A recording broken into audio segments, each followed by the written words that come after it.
Hey everyone, it's Dan Morris reporting along with you on a, well, what is it, Thursday afternoon here, and we have a little bit of breaking news I want to start the show out with before we have a chance to get into the actual main content today. There's been a report of a wreck that's taken place on 412 outside of Light by the Cache River. We're seeing the report is that a grain truck ran off of the road into a ditch. This video was just sent along to us from the scene. Let's play this and watch it together. Not sure what's going on, but Highway 412 going towards Walnut Ridge, right outside of Light. Traffic's backed up. It's from Matt Flannery. So the video stops right there. This is Not for sure what's going on, but Highway 412 going towards Walnut Ridge, right outside of Light. Traffic's backed up.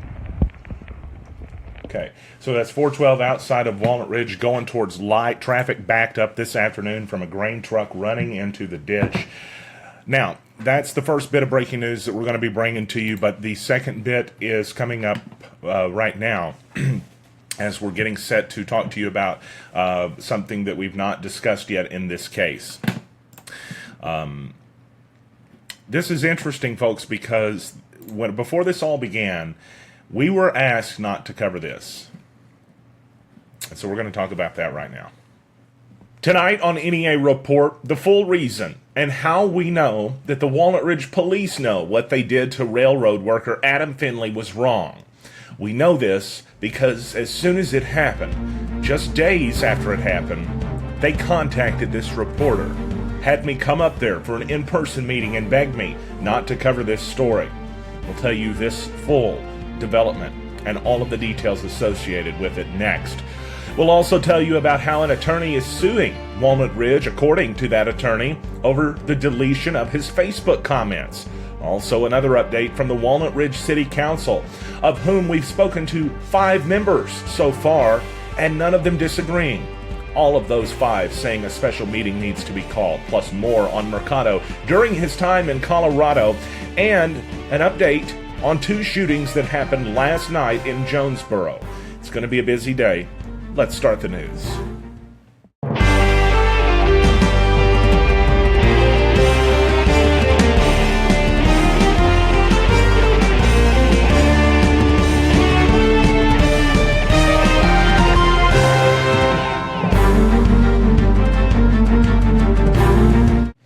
First up tonight, an attempted cover-up in the city of Walnut Ridge, and one we know of for a fact. And the reason is that in the days that followed the incident we've spent the last couple of weeks reporting on, we were contacted by the Walnut Ridge police chief himself. Contacted and asked to have an in-person, private, sit-down meeting. We had no idea what this was supposed to be about. Whenever we were called, of course, this is in Jonesboro, where I'm located at, and that's Walnut Ridge, 30 minutes away. So I tried to find out what it was over the phone, because generally I don't have a whole lot of time in my day. There's one Stan Morris, and there's a lot of NEA to cover. But the chief insisted, and he sounded serious. In fact, it scared me a little bit, because I didn't know if I had done something wrong. I had never been privy to a conversation like this before or since in my career.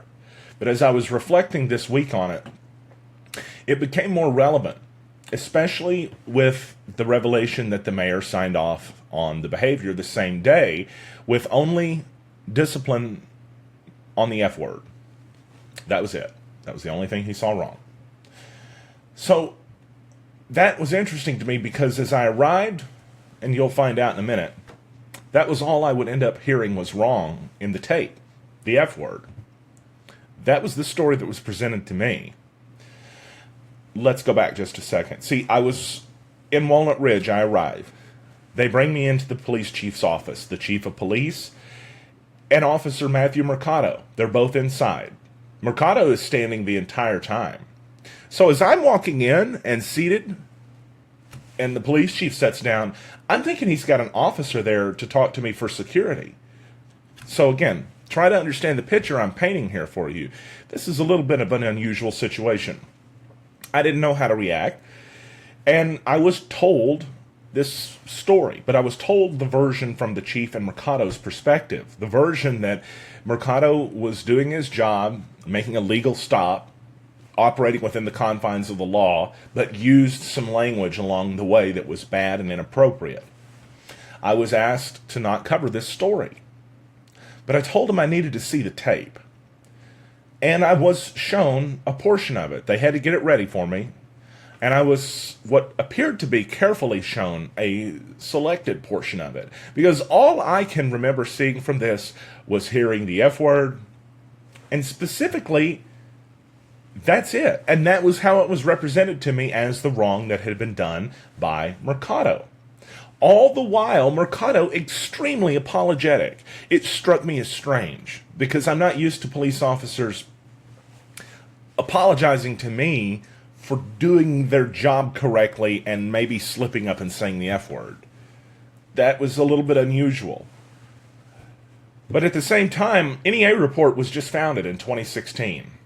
I hadn't been around very long, and Walnut Ridge was one of the communities I had the most contacts in. And I told them, and I regret this, and I'm telling you now, I regret doing this completely. And that's why I'm telling this right now.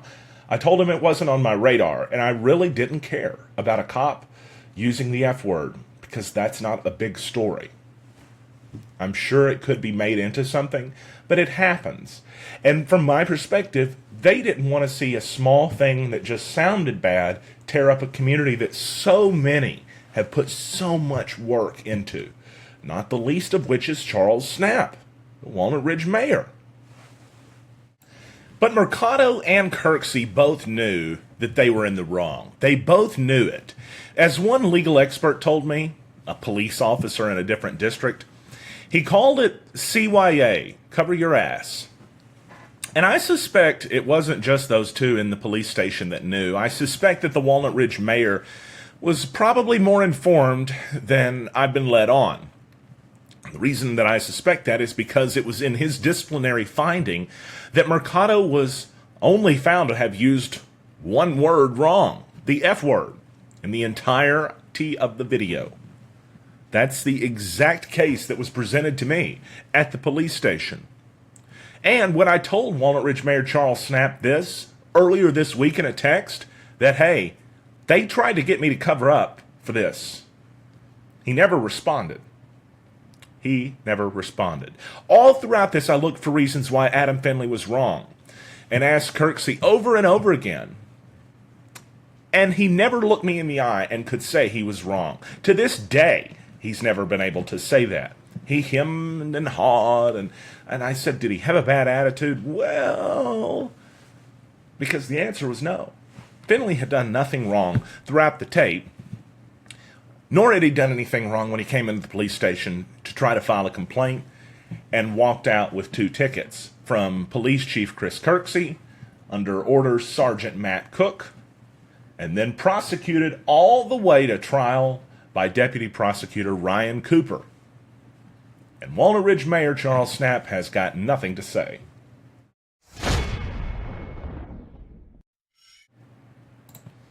If one lawsuit wasn't enough, how about another? That's what it looks like the city of Walnut Ridge could be facing after posts from an attorney in Fort Smith, a criminal lawyer, who said Wednesday evening on NEA Report that he had retained counsel and had already prepared documents to sue the city of Walnut Ridge. The reason? He said because his comments were being deleted off of their Facebook page. He said that he had retained counsel. So just for clarity, an attorney is saying this and saying he's hired an attorney over this already. He posted this Wednesday night on NEA Report. And I did my diligence and did discover and find out that the man is in fact an attorney out of Fort Smith working for the King Law Group. This was the post. It was on a public post live. Some folks were arguing, one person, and he mentioned, I'm an attorney and I've hired an attorney to file the lawsuit. The complaint is written. The lawsuit hasn't been filed yet. Things take time. And then he mentioned, I'm not trying to ruin your town. Every person in your city government that watched that video and did nothing or supported that officer's actions are to blame for that, in addition to whoever used or whoever thought they could use government funds to delete Facebook comments. It doesn't quite work that way, but it seems like another lesson that the city of Walnut Ridge may be gearing up to learn the hard way.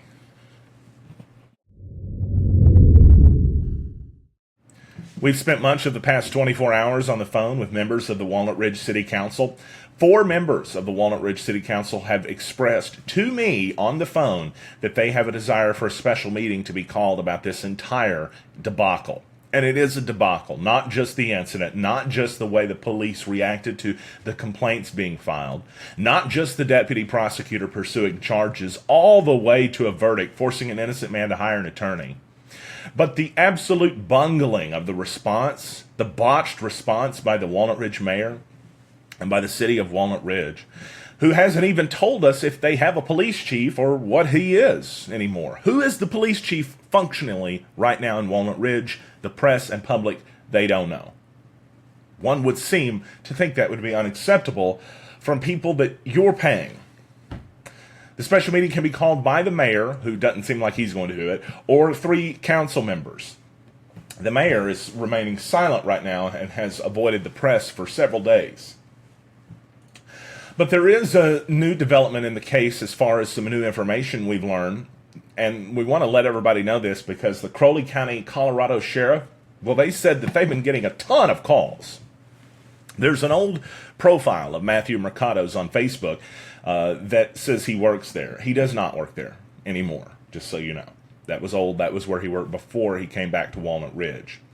I sent a Freedom of Information Act request to the sheriff in Crowley County in Colorado and asked for any disciplinary files for Mercado. This is the exact response I got to that, putting the letter itself on the screen, the sheriff responding in writing and signing it. He said that he worked from May 24th to August 4th of 2016. He resigned his position effective August 4th, 2016. During his time of employment with us, he did not have any disciplinary files. That comes from the sheriff, the previous police employer before Mercado came to Walnut Ridge. And 13 days later, attacked a railroad worker for having a bad attitude, charged him with obstruction of justice, and refusal to submit. But let him go as long as he didn't go try to file no complaint or nothing like that, which he did. And then the police chief went ahead and ticketed him. And that's okay. No response in Walnut Ridge. Got 1.4 million people watching the videos. Got the whole town going crazy about it. And nobody thinks it's time to respond. Bravo. This is how you don't handle a PR disaster. This is how you make it worse. More news coming up.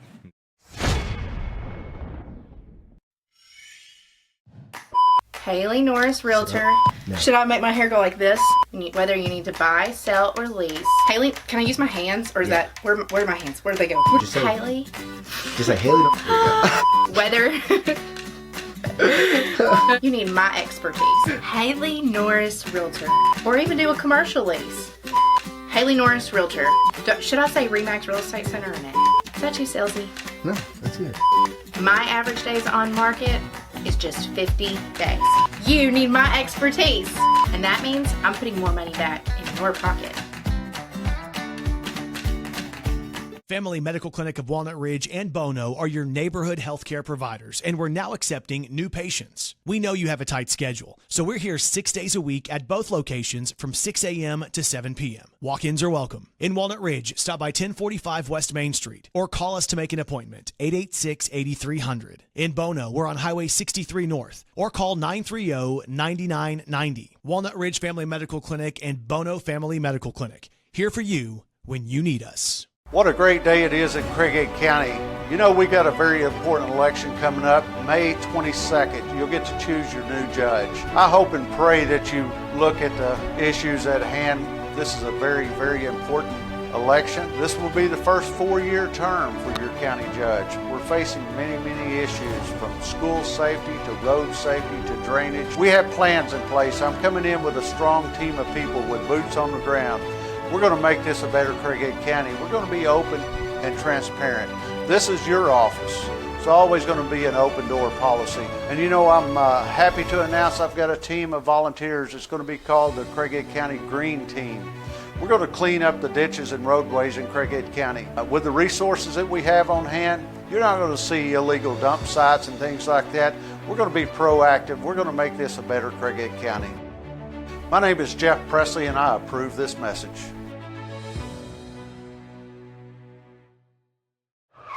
Accidents happen. So what happens if you bring your car or truck to Stadium Auto Body? It's in the hands of a manufacturer-certified expert who'll treat it with respect.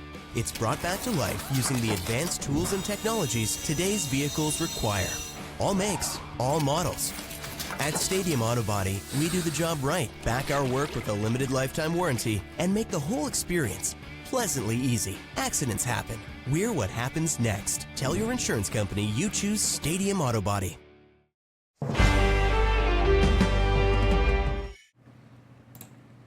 Two shots fired calls last night, one person in the hospital, and the entire community wondering just what in the heck is going on in Jonesboro. At about 8:15 last night, authorities were called to the first of two shootings reported last night. This one was at the Chateau Apartments on South Caraway Road. It's behind Pizza Hut, and really, it's just kind of across from where JPD actually is. One person was in critical condition, taken to the hospital. I believe I was told St. Bernard's Hospital. And at last check, we don't know if they were transferred or what their shape is. We were told in the comments by one person that said that that person had been shot in the head. That's unverified. Another person in the comments said they heard 16 shots. Several bullet holes were seen in the apartment. They're on the second floor of the Chateau apartment, and laser trajectory aimed it down into a gravel pit, indicating that's possibly around where the shots originated from. On the ground, it's somebody aiming up at the second floor of that. We were on the scene short time after it began, and we spoke with JPD's Corporal David McDaniel to find out From our more. perspective, what's occurred is we received a call at about 8:15 p.m. this evening in regards to shots being fired at 828 South Caraway. When we arrived on scene, we discovered one male subject that was critically wounded from a gunshot. Medical aid was rendered. He was transported by ambulance to St. Bernard's Hospital and is listed in critical condition. At this point in time, I don't know if he was transferred anywhere else as far as Memphis or Little Rock by helicopter, or if he received treatment at St. Bernard's. I'm not aware of his current condition, just his latest condition, that he was critical when he was transported. Understood. Detectives arrived on scene shortly thereafter and were processing the scene, trying to collect evidence. Matter of fact, they're working right now, trying to determine how many shots were fired and from where they came. We're just asking people to come forward if they have any information, if anybody witnessed this incident, if they'd like to speak to us about it, they could contact the Detectives Division. The number's 935-6710. And as always, if they wish to remain anonymous, they can go through Crime Stoppers, which is 935-STOP. And we welcome any input, any information anyone might have that might lead to an arrest. Right now, we're just working to develop suspect information based off the evidence that's collected here and what witnesses are telling us. Of course, there was another shooting that took place just a short time after the first. It was reported by Region 8 News Wednesday night on French Street. The report for Chief Rick Elliott was that bullet holes were found in the house. I confirmed that a terroristic threatening police report had been made around that time in the police blotter today, but I don't have any other information on it, except to say no injuries were reported, and a reader sent along to NEA report that she heard several shots and believed that to have been the incident. If you have any idea on what or who is doing this, what's behind this, just any information that could assist authorities, we want to ask you to contact Jonesboro Police Department. It could end up being what makes your family safer in the event that one of these psychopaths show up in your neighborhood. 935-6710 to reach the Jonesboro Criminal Investigation Division. Talk to a detective in seconds if you call that number. Or 870-935-STOP, 7867, 7867 or 6710. Those are your numbers. If you call the 935-STOP number, you can leave an anonymous tip. And either way, if you have any information, please help us to get these criminals off of the streets and make them a little bit safer. Time now for a look at your New Wave Wireless weather forecast, home of the $49 iPhone screen repair. And we are watching for temperatures tonight to probably drop down to around the 50-degree mark, a little bit chilly, but we're not expecting any more rain to roll through the area. Thanks a lot to New Wave Wireless for supporting NEA report. Watching for patchy fog to roll in after 1 a.m., partly cloudy otherwise. Tomorrow, patchy fog before 9, but mostly sunny skies and a high near 73. Feels good tomorrow, according to the weather. Tomorrow night, mostly clear, a low around 50, and some beautiful days for us on the weekend. A high of 73 on Saturday with sunny skies, a high of 69 on Sunday with sunny skies, and a high of 76 on Monday with sunny skies on the way. Do have a chance for showers and thunderstorms to start rolling in Tuesday night, lasting into Wednesday, so those are potentially out there. We'll be watching that next week. Overcast skies in Jonesboro right now with 60 degrees outside. It's what it feels like. Feeling pretty good, right? I appreciate everybody for joining us on NEA Report tonight. Kind of a bit of an unusual show, as I had to begin talking about a part of a story that I was involved with. And to be quite honest, it's a bit of an unusual and uncomfortable thing for a reporter to have to become involved with. Unfortunately, as I became involved in this story, it was not my own volition. It was not my own doing. It was me being called and being asked not to cover something with the diligence I think was probably known that I would cover it with, because they knew that's where this would go south. And so the fact that they called me up there right after the incident took place in Walnut Ridge and asked me not to cover it conflicted me personally, because it's not like I can assign this story to another reporter with NEA Report. There's not a whole lot of others in this organization, if you haven't figured it out. But the thing about it is, I never made that choice. All I did was make the choice to be a journalist and to do my job. And even though they put me in that difficult position and asked me as friends not to do my job, in essence, I couldn't do that. And I still feel bad about even having told them that I wouldn't dig into it until somebody else did. But I didn't know what had happened in the case. I didn't know that the railroad worker out in Findlay was working and stopped by someone that was a hothead, and that had escalated and escalated at the officer's urging until finally it ended up with a physical confrontation, an unlawful detainment, an illegal search, tickets written to the railroad worker for trying to complain, text messages ignored, the Walnut Ridge mayor being fine with it. It's a disaster. It's a disaster to have to even jump into all of that to cover it. But that's what our job is, and that's what we're going to do. And we're going to continue to cover this story and any others in a fair way. Whether somebody's my friend or not, it does not affect how I'm going to do the story. It can't. Because if I allow a friendship to affect me doing my job, I'm doing something no different than what took place in this case. Allowing your personal feelings to influence your ethics and your judgment. Those are decisions that people can't make, especially when they're in government leadership. But in my estimation, even myself as a private business owner should never go down that route, because ethics are more important to me, and I think they should be more important to everyone. That's all the news we have tonight on NEA Report. Thank you for tuning in. Thank you for liking and sharing our broadcast. We're back tomorrow with another broadcast before we head out the door for the weekend. And until then, we hope you stay safe. We hope Jonesboro stays safe. Maybe allows us to get a little sleep tonight. We'll see you tomorrow on NEA Report.